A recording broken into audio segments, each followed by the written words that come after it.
चीन में फैल रही बीमारी को लेकर हरियाणा में अलर्ट जारी कर दिया गया है। H9N2 वायरस से बच्चों में सैंस की बीमारी फैल रही है। हरियाणा स्वास्थ्य विभाग ने शुरू की है बच्चों की मॉनिटरिंग। सभी सीएमओ को स्वास्थ्य सेवाओं की समीक्षा करने के निर्देश दे दिए गए हैं। तो बच्चों में निमोनिया के मामलों की निगरानी बढ़ाई जाए। ऑक्सीजन, दवाइयां और टेस्टिंग के प्रबंध करने के निर्देश। तो मामले की रिपोर्ट मुख्यालय को भेजनी होगी।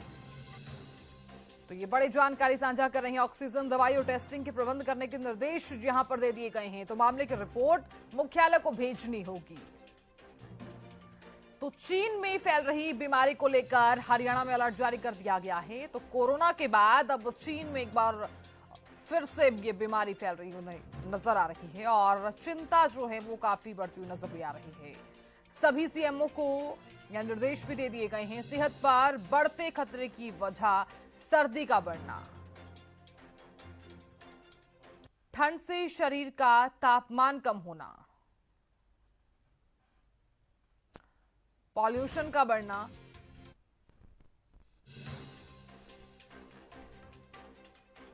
कोविड प्रतिबंधों की समाप्ति, तो बच्चों में इम्यूनिटी की कमी,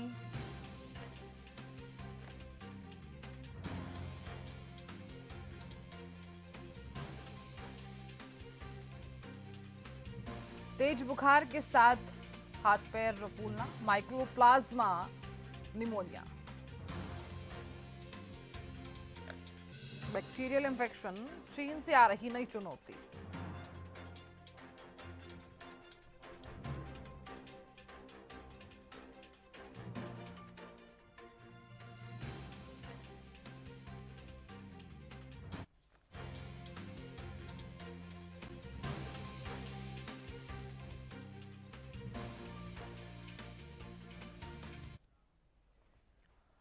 और खबर पर ज्यादा बातचीत करने के लिए हमारे विशिष्ट सहयोगी गुलशन जुड़ गए हैं और साथ ही बातचीत करने के लिए दिल्ली मेडिकल काउंसिल के उपाध्यक्ष डॉक्टर नरेश चावला भी जुड़े हैं। डॉक्टर नरेश, बहुत स्वागत आपका। सबसे पहले गुलशन आपका रुख करना चाहूंगी मैं, क्योंकि देखिए ये जो वायरस है वो लगातार बढ़ता हुआ नजर भी आ रहा है और देखिए हरियाणा में भी अलर्ट जारी कर दिया गया है H9N2 को लेकर। अभी फिलहाल क्या कुछ जानकारी है, क्या अपडेट्स हैं? देखिए साधना, बिल्कुल जो चीन में तेजी से H9N2 वायरस जो फैल रहा है, अब केंद्र सरकार की गाइडलाइंस के अनुसार हरियाणा सरकार ने भी सभी सीएमओ को, चीफ मेडिकल ऑफिसर को हर जिले के आदेश कर दिए हैं कि अपने अस्पतालों में पर्याप्त मात्रा में जो बेड की संख्या है, ऑक्सीजन है या दवाइयां हैं, तो वो जो है पहले से ही तैयार कर ली जाएं। क्योंकि एक समय आपने भी देखा साधना कि जब चीन से ही कोरोना वायरस आया था और अब एक बार H9N2 वायरस है जो कि ये बच्चों में सांस की बीमारी जो है लगातार फैल रही है। हालांकि अभी तक देश में ऐसा कोई भी मामला सामने नहीं आया है, लेकिन चीन में लगातार बच्चों में निमोनिया की बीमारी जो है वो बढ़ रही है, जिससे बच्चों में सांस लेने में दिक्कत हो रही है। इससे पहले कि देश में इस तरह का वायरस ना फैले और इसलिए केंद्र सरकार ने एक गाइडलाइंस जारी की है सभी राज्य सरकारों को, और इसमें हरियाणा सरकार ने भी अब पूरी तैयारी कर ली है। स्वास्थ्य निदेशालय ने सभी स्वास्थ्य विभाग अधिकारियों को, जो जिले में चीफ मेडिकल ऑफिसर हैं, उनको एक निर्देश जारी किया है कि अपने अपने जिले में जितने भी सरकारी अस्पताल हैं, प्राइवेट अस्पताल हैं, मेडिकल कॉलेज हैं, वहां पर पर्याप्त संख्या में बेड की संख्या होनी चाहिए, ऑक्सीजन की कमी नहीं होनी चाहिए, दवाइयों की कमी नहीं होनी चाहिए। तो इससे पहले पूरा जो अलर्ट रहने को कहा गया है। साथ में जो भी कोविड-19 के लिए रणनीति बनाई गई थी, उसी रणनीति के तहत इस बार चीन का जो वायरस है, चीन में जो वायरस इस समय फैल रहा है H9N2, उसको लेकर के कोविड-19 की तरह ही रणनीति बनाई जाए। इसलिए सभी चीफ मेडिकल ऑफिसर को एक पत्र जारी किया गया है। पत्र में साफ तौर से लिखा गया है कि पहले से ही पर्याप्त संख्या में बेड होने चाहिए, ऑक्सीजन पूरी होनी चाहिए, क्योंकि एक समय साधना ऐसा था कि जब कोरोना वायरस हमारे देश में फैला था तो उस समय ऑक्सीजन की भी कमी थी, बेड की भी कमी थी, दवाइयों की भी कमी थी।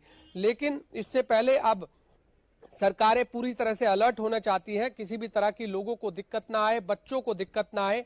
बच्चों में निमोनिया बढ़ने के लिए अलग से जो है काउंटर जो है लगाए जाएं और टेस्टिंग काउंटर लगाए जाएं, ताकि बच्चों की समय समय रहते ही बच्चों में निमोनिया अगर या सांस लेने में कोई दिक्कत है, उनका समय पे पहले इलाज हो सके। तो इसलिए आज से स्वास्थ्य विभाग ने सभी चीफ मेडिकल ऑफिसरों को निर्देश दे दिए हैं और सबसे बड़ी बात, हर दिन की रिपोर्ट जो है मुख्यालय को भेजनी होगी। बिल्कुल, क्योंकि देखिए खाली मामले की उन्होंने की रिपोर्ट जो कितने है बेड वो हर जिले में उन्होंने भेजनी सबसे ज्यादा कितनी संख्या है, जरूरी भी कितने हो ऑक्सीजन जाती है सिलेंडर है, गुलशन। सभी देखिए हमने वो हालात देखे हैं, वो तस्वीरें देखी हैं जब कोरोना का वक्त था और तमाम स्थिति जो है, जो तमाम हालात हैं वो बिल्कुल बेकाबू हो गई थी। बहुत शुक्रिया गुलशन जानकारी देने के लिए। डॉक्टर नरेश भी लगातार जुड़े हुए हैं। डॉक्टर नरेश, सबसे पहले तो मैं आपसे ये जानना चाहूंगी कि H9N2 वायरस है क्या और इस वायरस के लक्षण क्या हैं? देखिए, मैं आपको बता दूं कि फ्रैंकली स्पीकिंग हमें मालूम होना चाहिए जो वायरसेस हैं इनमें म्यूटेशन की बहुत कैपेसिटी है। बिल्कुल। पिछले अगर आप देखिए 10 सालों में कई नए वायरस आई हैं। ये कोरोना तो बहुत ही खतरनाक आया, उससे पहले H2N2, H3N2, स्वाइन फ्लू, ऐसे कई वायरस आए। वायरसेस में मल्टीप्लाई करने की और अपने आप को बदलने की ताकत बहुत ज्यादा है। आप याद करिएगा, जब वैक्सीनेशन शुरू हुआ था तो 10 साल से या 12 साल से कम बच्चों को कोई वैक्सीनेशन नहीं मिला था। प्लस टिल लास्ट ईयर आपको याद होगा, जब लगता था कि शायद कोरोना की कोई 5वीं या 6ठी या चौथी वेव ना आ जाए, तो हमारे देश में बकायदा काफी कहा गया था कि आप बूस्टर लीजिएगा। तो ज्यादातर लोगों ने बूस्टर नहीं लिया था। क्यों नहीं लिया था? लोगों को लगा अब तो बीमारी खत्म हो गई, कोई जरूरत नहीं। और उसके ऊपर बच्चे जो टोटली अनप्रोटेक्टेड हैं, तो जो ये वायरस है, ऐसा लग रहा है, जो इन्फॉर्मेशन हमें चीन देश से मिली है कि H9N2 नाम का वायरस है, जिसमें तेज बुखार होता है, मरीज को बहुत गला वाला खराब, यानी बच्चे को, और न्यूमोनिया टाइप वाली खांसी, सांस फूलना, ये वो बहुत कुछ हो रहा है। वो सुना जा रहा है कि डेली 1200 बच्चे एडमिट हो रहे हैं, क्योंकि आप जानती हैं चीन देश में इंफॉर्मेशन हमें पूरी नहीं मिल पाती, दे डोंट शेयर। तो मेरी तो इतना है अभी तक, जहां तक आपका इंडियन पर्सपेक्टिव है, इंडियन पर्सपेक्टिव है कि हमारे देश के सेंट्रल हेल्थ मिनिस्टर ने अनाउंस कर दिया है कि all across India including Haryana, हर प्रदेश में एक अपना रेडीनेस रखी जाए, अलर्ट रखा जाए, यानी कि we should be not caught unawares. आपको याद होगा 2021 में जब कोरोना की सेकेंड वेव आई थी, तो हमारे देश में बहुत तबाही फैली थी। तो हम में से कोई भी इस चीज के लिए तैयार नहीं है, चाहे बच्चों के लिए चाहे बड़ों के लिए। तो अभी तो मैं कहूंगा कि we should keep our fingers crossed till that time. अगर आप प्रिकॉशन लेना चाहते हैं तो इतनी प्रिकॉशन काफी है कि मास्क का इस्तेमाल किया जाए। आपने देखा होगा कि मास्क का इस्तेमाल ऑलमोस्ट नील तो नहीं कहूंगा, हार्डली 5 to 10% से भी कम कहा जाएगा। तो मास्क का इस्तेमाल नंबर 1। नंबर 2, अपने हैंड वॉश का इस्तेमाल, जो कि एक अच्छी आदत है, इसको हम हाइजीन या शिष्टाचार कहते हैं। और तीसरा, चाहे बच्चे हों चाहे बड़े हो, जनरली स्पीकिंग अपने न्यूट्रिशन का, अपने संतुलित आहार का, वो अपनी इम्यूनिटी का ख्याल रखें। अभी तक कोई केस हिंदुस्तान में रिपोर्ट नहीं हुआ है। आई थिंक हमारे जो चीन के बॉर्डर्स पे और एयरपोर्ट्स पे, हमारे इंडियन एयरपोर्ट्स पे जो भी चाइनीज इंसान आए या कोई इंडियन या NRI वहां से आए, या उसने 2 महीने में ट्रेवल किया हो या 3 महीने में ट्रेवल किया हो, तो उस पर सर्वेलेंस ना रखा जाए। तो एट प्रेजेंट ओनली सर्वेलेंस। आप जानती हैं कि हमारे हिंदुस्तान के लोग बड़ी जल्दी घबरा जाते हैं, एकदम पैनिकी हो जाते हैं। तो there is no need to be panicky at all. The only thing is precautions and keep watching. जैसे स्थिति आगे बढ़ेगी, आई थिंक मीडिया बहुत अच्छी सर्विस कर रहा है, लोगों को आगाह कर रहा है, बट आई थिंक हमने जो पिछले कोरोना में इतना सफर किया है हिंदुस्तानियों ने, साइकोलॉजिकली भी, फिजिकली भी और मेंटली भी, वो बहुत कुछ हमने किया है। तो हम किसी नए झटके के लिए तैयार नहीं हैं। तो मैं इतना ही कहूंगा, प्रिकॉशंस यस, पैनिकीनेस नो। प्रिकॉशंस यही कीजिएगा एंड कीप वॉचिंग। नॉर्मली हमारे देश में देखा गया है तो फर्स्ट केस आते हैं, ये तो केरला में ज्यादा आते हैं या मुंबई में ज्यादा आते हैं। तो I think they should be more alert. और जहां तक ये नॉर्दर्न इंडिया है, इंक्लूडिंग दिल्ली, हरियाणा, यूपी, पंजाब, राजस्थान, अभी तक तो वी आर सेफ, बट कब कुछ होने वाला है हमें नहीं पता। बट ऐसा लग नहीं रहा है कि देखिए, ये चीन का जो सुनते हुए आज तक 10 दिन हो चुके हैं, तो अभी तक नॉट ओनली इंडिया में कोई केस नहीं हुआ, इवन अक्रॉस द वर्ल्ड भी कोई केसेस ऐसे अभी तक सुने नहीं गए हैं।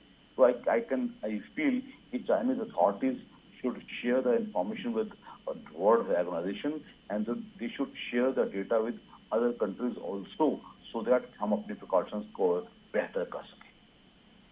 बिल्कुल डॉक्टर नरेश, देखिए क्योंकि यहाँ पर सबसे ज्यादा जरूरी हो जाता है सावधानी बरतना, और बच्चे जो हैं वो काफी नाजुक भी होते हैं, और ऐसे में स्थिति जो है बिल्कुल आउट ऑफ कंट्रोल ना हो, तो ऐसे में क्या सावधानियां पहले ही बरत लेनी चाहिए? क्योंकि हमने देखा है कि इम्यूनिटी की अगर कमी रहती है तो बच्चे ज्यादा बीमार होते हैं। इसमें कोई शक नहीं है कि बच्चे हमारे सबसे प्यारे बच्चे भी होते हैं, और जो अंडर 5 चिल्ड्रन हैं उनको संभालना बड़ा मुश्किल हो जाता है। तो इतना ही कहूंगा कि अभी तो पेरेंट्स अभी स्कूल, जैसे हमने सुना है चीन वगैरह में तो स्कूल नॉर्दर्न चाइना में काफी बंद कर दिए गए हैं, ऐसी हमें कोई जरूरत नहीं है अभी। We should take only minimum precautions, जिसमें मास्क का इस्तेमाल, दूसरा हैंड वॉश का इस्तेमाल, और तीसरा अपनी इम्यूनिटी के लिए अपना एक रेगुलर डाइट लें। आजकल के बच्चे ज्यादातर हमने देखा है जंक फूड पे ज्यादा पलते हैं, तो उनको जंक फूड ना देके एक रेगुलर जो भी उनको मिलता है, चाहे वो चावल दाल का खिचड़ी मिले, चाहे दलिया मिले, चाहे दाल रोटी सब्जी खाएं, उससे उनकी इम्यूनिटी ठीक रहेगी। मोस्टली बच्चे हमने देखे हैं अंडर 5 के बच्चे तो टॉफी चॉकलेट और मोमो शोमो पे पलते हैं, ये गलत है। आई थिंक ये एक मौका है हमें अपने आप को करेक्ट करने का। इस मौके का इस्तेमाल करते हुए बच्चे भी बच जाएंगे और बच्चों को एक अच्छी आदत भी बन जाएगी। बिल्कुल डॉक्टर नरेश, बहुत बहुत शुक्रिया बातचीत करने के लिए और बताने के लिए कि इस वायरस के लक्षण क्या हैं और कैसे इस वायरस से बचा जा सके। तो देखिए तमाम दर्शकों तक हमने ये जानकारी साझा की कि किस प्रकार से इस लक्षण से बचा जा सके, और अब तो हरियाणा सरकार भी अलर्ट हो गई है क्योंकि चीन में ये बीमारी फैल रही है और इसी को लेकर हरियाणा सरकार अलर्ट है ताकि स्थिति खराब ना हो, इससे पहले ही सावधानियां बरत ली जाएं।